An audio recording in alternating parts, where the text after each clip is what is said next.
Hey gang, welcome to the next installment of Playing the Right Notes. This week we're going to get actually to playing music instead of doing theory. We're going to go over that progression that I was just kind of fooling around with in the opening and having fun with. And what's neat about it is that it's a progression that you can't just find one scale that works over all those chords. So it's a good place where playing over the chords and using the theory that we've been learning over the last few weeks is going to start to pay off. All right, so we'll see in just a couple of seconds to do this close. All right, gang. Well, first things first, let's download the neck diagrams from the description below, and it's going to show you some of the pentatonics over the chords that we're going to play. All right, so first of all, let's go over the progression itself. It's a simple progression, but as you'll see, it kind of lends there are some difficulties with it. So it goes like this: D major, D major 7th, C major, G major. Okay, so if you're going to approach this from a traditional way that maybe a guitarist might approach it, is to say, not a jazz guitarist, but a rock guitarist, is to say sort of what pentatonic scale would work over these chords. And the first thing that I think of are G major or G minor pentatonic and D minor pentatonic. Why? Well, because these are kind of like a 1-4-5. 1-4-5 in G would be G, C, and D, and all those chords are in this progression. So maybe we start there and see if that works. Let's see. Oh, God. I can tell already that's awful. That does not work. It's not going to make my solo melodic or anything except for weird. All right, let's try the D minor pentatonic then. Like I said, that's a second thought I have. Let's try that.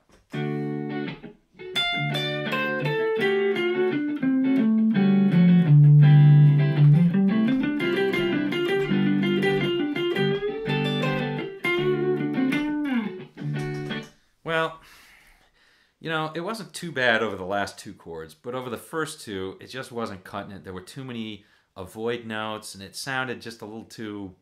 Maybe it's okay for a lick or two, but for generally, nah, I wouldn't be relying on that. All right, so maybe we start going to major scales. So we could try something like a D major scale. A lot of this is in D. The D worked pretty well. So let's try that, okay? Let's hear how that sounds.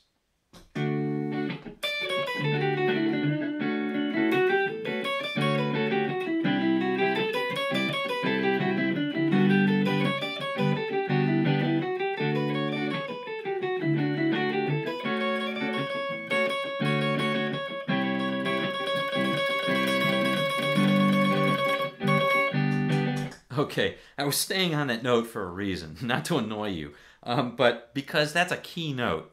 This D, this C sharp right here.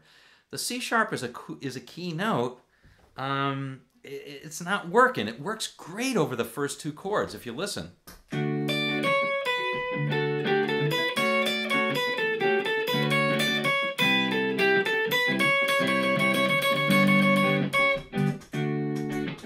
But terrible. It's terrible over the second two chords. So we could use the D major over the first two chords. That's great. And, you know, we could use the D minor pentatonic over the second two chords. That's one way of solving it. And just to cut this to the chase here, we could also use the G major scale. And let's hear how that works. And I think you're going to see the opposite. So let's try it.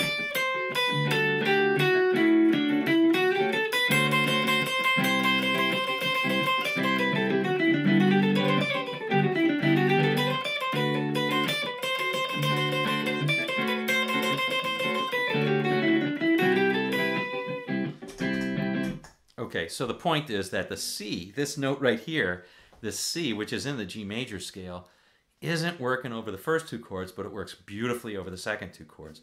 So one way of approaching this solo would be to say D major over the first two, G major over the second two, and it's really just one note that changes, and we just have to watch that.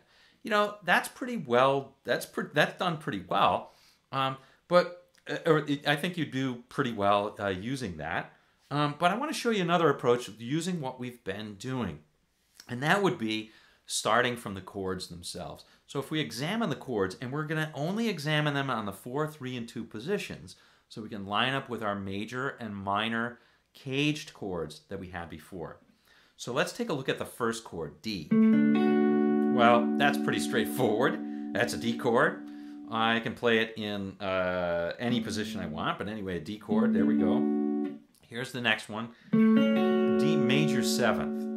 Now I'm only playing those 3 strings in the middle, and it may be difficult to note this, or you may not note it right away, but this is the same as the C form of the F sharp minor. So we could play, for example, we could play our major pentatonic over this D, and our minor pentatonic over this F sharp.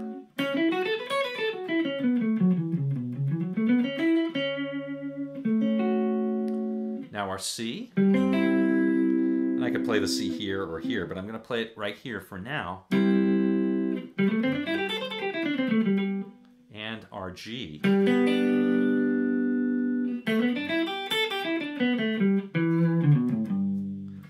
And all of those are going to work really well. If we play those pentatonic scales over each of those chords, it's going to work fine. Now, the way that I've been trying to at least do the exercises is to sort of stack those up vertically in a single position or in close positions. And once you master that, then you can move to other positions. So let's try it right here. I'm going to try it here on the 7th. We'll try the D major pentatonic. Okay, that's the G form. Now we'll try the F sharp minor.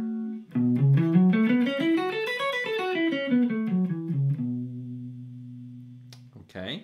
Now the C, well, we have a C right here. This is the E form. And finally the G. And it happens to be the, I think that's the C form, major.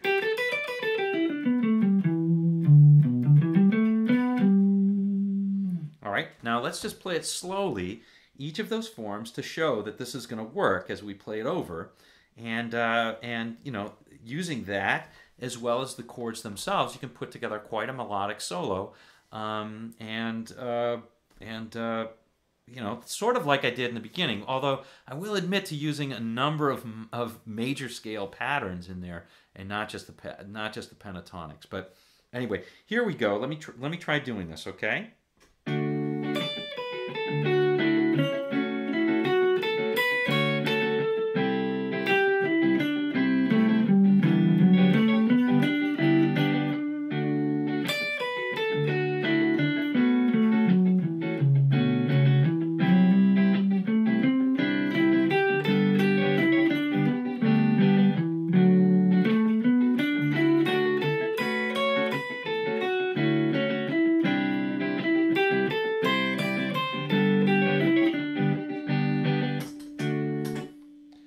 Clearly I recorded something weird over that.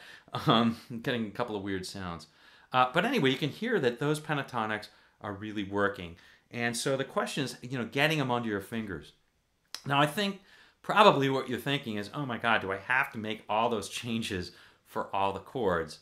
And the answer is no. And I want to show you just briefly what happens if we just play, say, 2 of those chords, just the D major pentatonic over the first 2 chords, the G major pentatonic over the second 2 chords.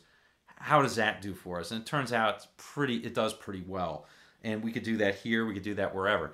And this is the sort of thing that you experiment with when you're playing around with any progression, actually. You know, how do I handle 1 or 2 chords with this? So this time I'm only going to play the D and the G, and there's really only one note that's different with them. So let's hear how that sounds.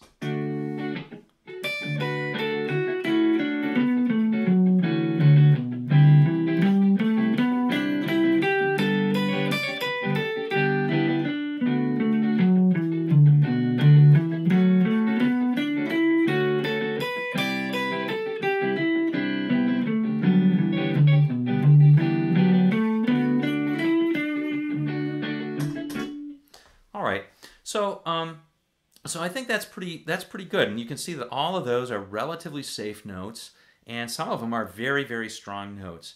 I think, you know, as you're examining this, and you started out from the chords, one of the things that you can do and you can find right away, and I'll just note this, is that when you're examining it from the chords perspective, like just let's take the original one that we did, like this. You should see that there's on the third string, it's just kind of walking down that note.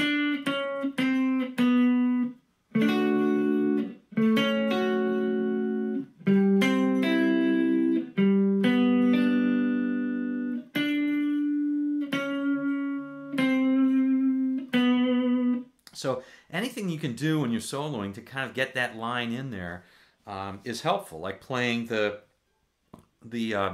C sharp there over that D minor or major 7th chord, or F sharp minor.